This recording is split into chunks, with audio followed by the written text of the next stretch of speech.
Friends, എല്ലാവർക്കും നമസ്കാരം. എല്ലാവർക്കും സുഖമെന്ന് വിശ്വസിക്കുന്നു. ഇപ്പം നമ്മൾ കുറച്ച് ദിവസമായിട്ട് ഓണത്തിൻ്റെ റെസിപ്പീസാണ് ഇട്ടുകൊണ്ടിരിക്കുന്നത്. എല്ലാവരും കണ്ടുകാണമെന്ന് വിശ്വസിക്കുന്നു. അപ്പോൾ ഇന്ന് ഞാൻ വന്നിരിക്കുന്നത് ഒരു നോൺ വെജ് റെസിപ്പി ആയിട്ടാണ്.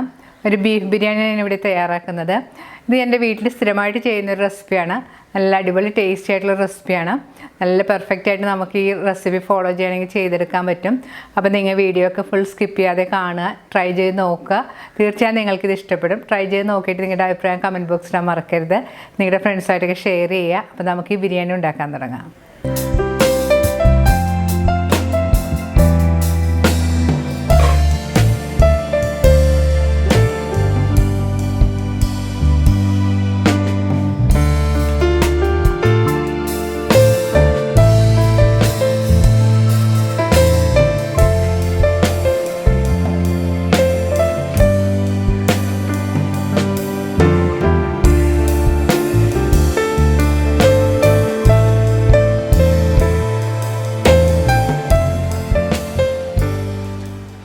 ബിരിയാണി ഉണ്ടാക്കാനായിട്ട് ഞാനിവിടെ എടുത്തിരിക്കുന്നത് 1 കിലോ ബീഫാണ്. അത് ഇതുപോലെ വലിയ കഷ്ണങ്ങളായിട്ടാണ് മുറിച്ച് വെച്ചിരിക്കുന്നത്.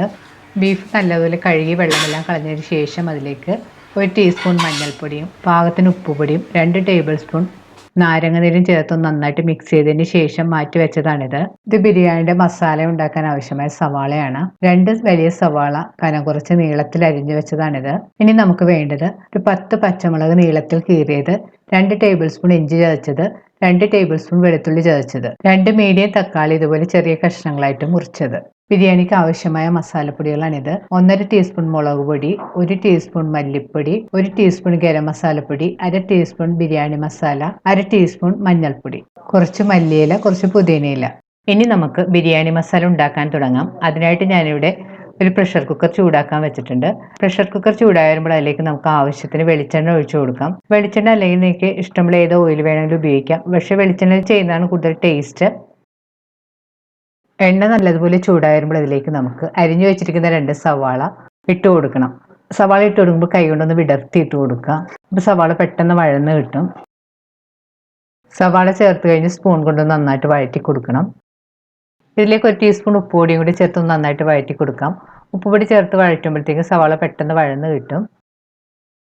സവാള 2-3 മിനിറ്റ് നന്നായിട്ട് വഴറ്റിയതിന് ശേഷം ഇതിലേക്ക് നമുക്ക് ചതച്ച് വെച്ചിരിക്കുന്ന ഇഞ്ചിയും വെളുത്തുള്ളിയും പച്ചമുളകും കൂടി ചേർത്ത് വീണ്ടും നന്നായിട്ട് വഴറ്റി കൊടുക്കണം. സവാള ബ്രൗൺ കളറൊന്നും ആവണ്ട, ഒന്ന് സോഫ്റ്റ് ആയിട്ട് ചെറുതായിട്ട് കളറെല്ലാം മാറി തുടങ്ങുമ്പോൾ അതിലേക്ക് നമുക്ക് അരിഞ്ഞു വെച്ചിരിക്കുന്ന തക്കാളിയും കൂടി ചേർത്ത് കൊടുക്കാം. തക്കാളി ചേർത്ത് വീണ്ടും നന്നായിട്ട് വഴറ്റി കൊടുക്കണം. തക്കാളിക്ക് ഒന്ന് ഉടഞ്ഞ് വരുന്നവരെ നന്നായിട്ട് വഴറ്റാം.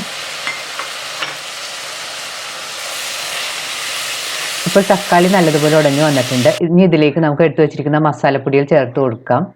മുളക് പൊടി, മല്ലിപ്പൊടി, മഞ്ഞൾപ്പൊടി, ഗരം മസാലപ്പൊടി, ബിരിയാണി മസാല, ഇത്രയും മസാലപ്പൊടികളാണ് നമ്മളിതിലേക്ക് ചേർത്തിരിക്കുന്നത്.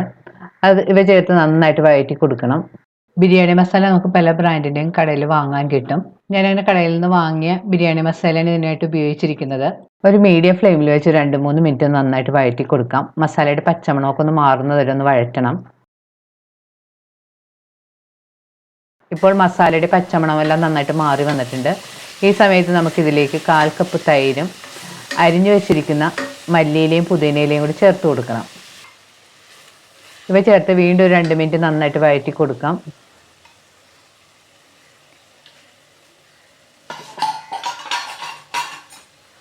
തൈരും മല്ലിയിലയും പുതിനയിലയും ചേർത്ത് 2-3 മിനിറ്റ് നന്നായിട്ട് വഴറ്റിയതിന് ശേഷം ഇതിലേക്ക് എടുത്തു വെച്ചിരിക്കുന്ന ബീഫും കൂടി ചേർത്ത് കൊടുക്കാം. ബീഫ് ചേർത്ത് നന്നായിട്ടൊന്ന് മിക്സ് ചെയ്ത് കൊടുക്കണം. ബീഫ് ഒരു 3-4 മിനിറ്റ് സ്റ്റൗവിൽ വെച്ച് നന്നായിട്ട് വഴറ്റി കൊടുക്കണം. അപ്പോൾ ബീഫിലുള്ള വെള്ളമെല്ലാം നന്നായിട്ട് ഇറങ്ങി വരും. ഇപ്പോൾ ബീഫിൽ നിന്ന് തന്നെ വെള്ളം കാണുന്ന പോലെ നന്നായിട്ട് ഇറങ്ങിയെല്ലാം വന്നിട്ടുണ്ട്. ഈ സമയത്ത് നമുക്ക് ഇതിലേക്ക് ഒരു 1/2 കപ്പ് വെള്ളവും കൂടി ചേർത്ത് കൊടുക്കാം. വെള്ളം ചേർത്തതിന് ശേഷം വീണ്ടും നന്നായിട്ട് മിക്സ് ചെയ്ത് യോജിപ്പിക്കണം. ഇനി ഇതിലേക്ക് ആവശ്യത്തിനുള്ള ഉപ്പുപൊടിയും കൂടി ചേർത്ത് നന്നായിട്ട് മിക്സ് ചെയ്ത് കൊടുക്കാം. ഇനി കുക്കർ മൂടി ബീഫ് ഒന്ന് നന്നായിട്ട് വേവിച്ചെടുക്കണം. ഞാനിവിടെ കുക്കർ സ്റ്റവിൽ വെച്ചതിന് ശേഷം ആദ്യത്തെ വിസിൽ വന്നു കഴിയുമ്പോഴത്തേക്കും സ്റ്റവ് ഒരു ലോ ഫ്ലെയിമിൽ വെച്ച് ഒരു 15 മിനിറ്റും കൂടെ കുക്ക് ചെയ്യും. ബീഫിൻ്റെ കുക്കിംഗ് ടൈം എന്ന് പറഞ്ഞാൽ വ്യത്യസ്തമായിരിക്കും. ചില സ്ഥലത്ത് കിട്ടുന്ന ബീഫ് പെട്ടെന്ന് വെന്ത് കിട്ടും, ചില സ്ഥലത്ത് കിട്ടുന്നത് കുറച്ച് സമയമെടുക്കും കുക്കായി വരാനായിട്ട്. അപ്പം ഞാൻ ഉപയോഗിക്കുന്ന ബീഫ് കുറച്ച് വേവ് കൂടുതലുള്ളതാണ്, അതുകൊണ്ടാണ് ഞാനൊരു 15 മിനിറ്റ് കുക്ക് ചെയ്യുന്നത്. അപ്പം നിങ്ങൾ ഉപയോഗിക്കുന്ന ബീഫിൻ്റെ പാകം നോക്കി കുക്കിംഗ് ടൈം അഡ്ജസ്റ്റ് ചെയ്ത് കുക്ക് ചെയ്യാൻ ശ്രദ്ധിക്കുക. ബീഫ് കുക്കായി വരുന്ന സമയം കൊണ്ട് നമുക്ക് റൈസ് ഉണ്ടാക്കാൻ തുടങ്ങാം. ബിരിയാണി ഉണ്ടാക്കാൻ ആവശ്യമായ ബസ്മതി അരി നന്നായിട്ട് കഴുകിയതിന് ശേഷം ഒരു 15 മിനിറ്റ് കുതിർത്ത് വെച്ചതിന് ശേഷം വെള്ളമെല്ലാം കളഞ്ഞ് അരിച്ചു വെച്ചതാണിത്. ഞാനിവിടെ എടുത്തിരിക്കുന്ന ഒരു 3 കപ്പ് അരിയാണ്. ഇനി നമുക്ക് വേണ്ടത് ഒരു 2 മീഡിയം സവാള കനം കുറച്ച് നേരിയ കഷ്ണങ്ങളായിട്ട് മുറിച്ചത്. സവാള നമുക്ക് എണ്ണയിലിട്ട് വറുത്തെടുക്കാനുള്ളതാണ്, അതുകൊണ്ട് കുറച്ച് നേരിയതായിട്ട് മുറിച്ചെടുക്കുന്നതാണ് നല്ലത്. റൈസിന് ആവശ്യമായ മസാലകളാണിത്: 2 കഷ്ണം പട്ട, 5 ഏലക്ക, 1 ടീസ്പൂൺ വലിയ ജീരകം, 5 ഗ്രാമ്പു. ഇനി നമുക്ക് വേണ്ടത് ആവശ്യത്തിന് നെയ്യ്. ഇനി വേണ്ടത് കിസ്മിസും കശുവണ്ടിയുമാണ്. ആദ്യം നമുക്ക് കശുവണ്ടിയും കിസ്മിസൊക്കെ ഒന്ന് വറുത്തെടുക്കണം. അതിനായിട്ടൊരു പാൻ ചൂടാക്കാൻ വെച്ചിട്ടുണ്ട്. പാൻ ചൂടായിരുമ്പോൾ നമുക്ക് ആവശ്യത്തിന് എണ്ണ ഒഴിച്ചു കൊടുക്കാം. ഞാനിവിടെ വെളിച്ചെണ്ണയിൽ തന്നെയാണ് വറുത്തെടുക്കുന്നത്.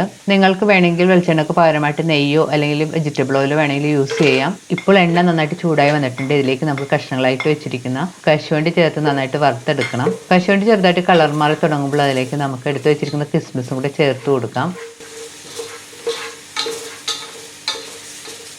ഇപ്പോൾ കശുവണ്ടിയൊക്കെ ചെറുതായിട്ട് കളർ മാറി കിസ്മിസൊക്കെ നന്നായിട്ട് വീർത്ത് വന്നിട്ടുണ്ട്. ഈ സമയത്ത് നമുക്ക് ഇത് എണ്ണയിൽ നിന്ന് കോരി മാറ്റാം. ഇനി ബാക്കി എണ്ണയിലേക്ക് നമുക്ക് കഷ്ണങ്ങളാക്കി മുറിച്ച് വെച്ചിരിക്കുന്ന സവാളയും കൂടി ചേർത്ത് കൊടുക്കാം. 2 മീഡിയം സവാളയാണ് ഞാൻ ഇതുപോലെ കുറച്ച് നീളത്തിൽ അരിഞ്ഞ് വെച്ചിരിക്കുന്നത്. അത് ചേർത്ത് നന്നായിട്ട് വറുത്തെടുക്കണം. സവാള ഒരു ബ്രൗൺ കളർ ആവുന്നവരെ നന്നായിട്ട് വറുത്തെടുക്കണം.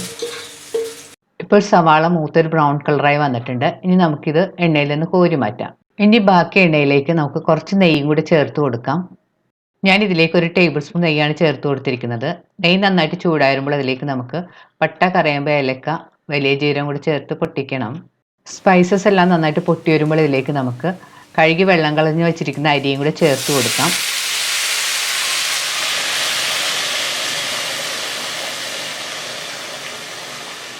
അരി ചേർത്ത് 2-3 മിനിറ്റ് നന്നായിട്ട് വഴറ്റി കൊടുക്കണം. 2-3 മിനിറ്റിന് ശേഷം നമുക്ക് ഇതിലേക്ക് പാകത്തിനുള്ള വെള്ളം ചേർത്ത് കൊടുക്കണം. വെള്ളം എപ്പോഴും ചൂടുവെള്ളം വേണം നമുക്ക് ഇതിലേക്ക് ചേർത്ത് കൊടുക്കാനായിട്ട്. ഞാനിവിടെ 3 കപ്പ് അരിക്ക് 6 കപ്പ് വെള്ളമാണ് ചേർത്ത് കൊടുത്തിരിക്കുന്നത്. ഞാനിവിടെ ഉപയോഗിച്ചിരിക്കുന്ന അരി കുറച്ച് വേവ് കൂടിയ അരി ആയതുകൊണ്ടാണ് 3 കപ്പ് അരിക്ക് 6 കപ്പ് വെള്ളം ഉപയോഗിച്ചിരിക്കുന്നത്. ഞാനിവിടെ ഇരട്ടി വെള്ളമാണ് എടുത്തിരിക്കുന്നത്. ഇപ്പോൾ ജീരകശാല പോലുള്ള അരിയൊക്കെയാണ് നിങ്ങൾ ഉപയോഗിക്കുന്നതെങ്കിൽ 1 കപ്പ് അരിക്ക് 1.25 കപ്പ് വെള്ളമൊക്കെ മതിയാകും. ഇനി ഇതിലേക്ക് നമുക്ക് പാകത്തിനുള്ള ഉപ്പ് പൊടിയും കൂടി ചേർത്ത് കൊടുക്കണം. അതിന് ശേഷം ഒന്ന് നന്നായിട്ട് മിക്സ് ചെയ്ത് കൊടുക്കാം. ഇപ്പോൾ അരിയിലെ വെള്ളമെല്ലാം നന്നായിട്ട് തിളച്ച് വന്നിട്ടുണ്ട്. ഇനി ഈ സമയത്ത് നമുക്ക് സ്റ്റവ് ഒരു മീഡിയം ഫ്ലെയിമിൽ വെച്ച് അരി നന്നായിട്ടൊന്ന് വേവിച്ചെടുക്കണം.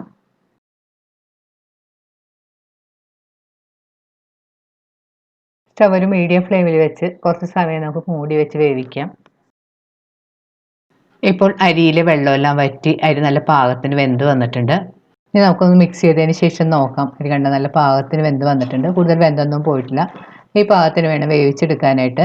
ഇനി നമുക്ക് സ്റ്റവ് ഓഫ് ചെയ്തതിന് ശേഷം ഇത് മാറ്റി വെക്കാം. ഇപ്പോൾ കുക്കറിൻ്റെ സ്റ്റീമെല്ലാം പോയിട്ടുണ്ട്. ഇനി നമുക്ക് തുറന്ന് നോക്കാം. ഇപ്പോൾ നമ്മുടെ ബീഫ് പാകത്തിനെല്ലാം കുക്കായി വന്നിട്ടുണ്ട്. പക്ഷേ ഇതിൽ കുറച്ച് ഗ്രേവി കൂടുതലുണ്ട്. ഇനി നമുക്ക് കുക്കർ തുറന്ന് വെച്ചതിൻ്റെ കുറച്ച് സമയം കൂടി സ്റ്റവിൽ മീഡിയം ഫ്ലെയിമിൽ വെച്ച് ഈ ഗ്രേവിയെല്ലാം ഒന്ന് വറ്റിച്ചെടുക്കണം. കൂടുതൽ വറ്റിച്ച് ഡ്രൈ ആയി പോകരുത്, സ്വല്പം ഗ്രേവി വേണം. ബീഫിലുള്ള ഗ്രേവിയിൽ ഈ കാണുന്ന പോലെ കുറച്ച് തിക്കായിട്ട് വന്നിട്ടുണ്ട്. ഈ സമയത്ത് നമുക്ക് സ്റ്റവ് ഓഫ് ചെയ്യാം. കൂടുതൽ തിക്കായി പോകണ്ട. കൂടുതൽ തിക്കായി പോയിട്ടുണ്ടെങ്കിൽ ബിരിയാണി ഭയങ്കര ഡ്രൈ ആയി പോകും. കുറച്ച് ഗ്രേവി നമുക്ക് വേണം. ബിരിയാണി ദം ചെയ്യാനായിട്ട് ഞാനൊരു പാനിലേക്ക് 1 ടീസ്പൂൺ നെയ്യ് ഇട്ട് കൊടുത്തിട്ടുണ്ട്. ഇനി ഇതിലേക്ക് റെഡിയാക്കി വെച്ചിരിക്കുന്ന ബിരിയാണി മസാലയുടെ പകുതി ഇട്ട് കൊടുക്കാം.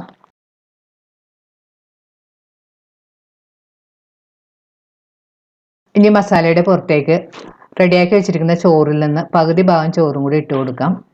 ചോറിട്ടതിന് ശേഷം സ്പൂൺ കൊണ്ടൊന്ന് ലെവൽ ചെയ്ത് കൊടുക്കാം. ഇനി ചോറിൻ്റെ മുകളിലേക്ക് വറുത്ത് വെച്ചിരിക്കുന്ന സവാളയിൽ നിന്ന് പകുതി സവാളയും കശുവണ്ടി കിസ്മിസും കൂടെ വിതറി കൊടുക്കണം. ഇനി അരിഞ്ഞു വെച്ചിരിക്കുന്ന കുറച്ച് മല്ലിയിലയും പുതിനയിലയും കൂടി വിതറി കൊടുക്കാം. ഇനി ഒരു 1/4 ടീസ്പൂൺ ബിരിയാണി മസാലപ്പൊടിയും കൂടി വിതറി കൊടുക്കാം. കൂടി ഒരു 1/2 ടീസ്പൂൺ നെയ്യും കൂടി ചേർത്ത് കൊടുക്കണം. ഇനി ഇതിൻ്റെ മുകളിലേക്ക് ബാക്കിയുള്ള മസാലയും കൂടി ഇട്ട് കൊടുക്കാം. ഇനി ഇതിൻ്റെ പുറത്തേക്ക് ബാക്കിയുള്ള റൈസും നമ്മൾ നേരത്തെ ചെയ്തതുപോലെ തന്നെ വറുത്ത സവാളയും കശുവണ്ടിയും കിസ്മിസും മല്ലിയിലയും പുതിനയിലയും ബിരിയാണി മസാലയും നെയ്യും കൂടി ചേർത്ത് കൊടുക്കണം.